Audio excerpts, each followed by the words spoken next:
Proverbs 12:24. Diligent hands will rule, but laziness ends in forced labor. How good is that, folks? That's the Bible.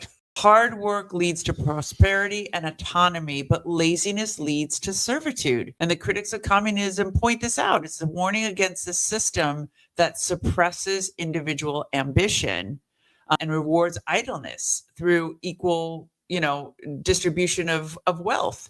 Is that it just promotes the lazy to be lazier, and it quells the ambition of those that would otherwise be successful because it's not worth it. There's no benefit in it. So this is the importance that the Bible emphasizes of voluntary giving, is that, you give it because you want to, not because you're forced to. And that's a criticism of coerced redistribution. And then 1 Timothy 5:8, anyone who does not provide for their relatives, and especially for their own household, has denied the faith and is worse than an unbeliever.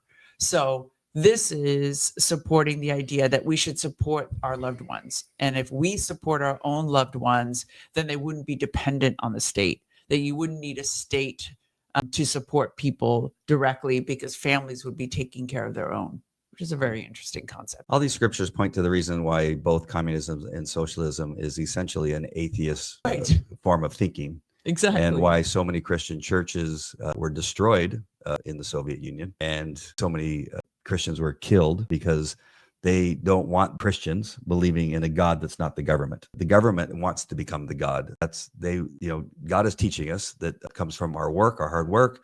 He provides when we need. If we pray, we have the opportunity. Christians praying. Blessings. And obviously the dictators don't want that. You're to look at them as the provider of everything they need. And anytime somebody doesn't believe in them, they don't need you, because you're going to cause a ruckus. You're going to potentially tell somebody else that we're not the leaders, that we're not the God. And so they have a genocide of their own in much of these countries. Hundreds and thousands of churches have been destroyed under communist or socialistic because it's a competing way of life.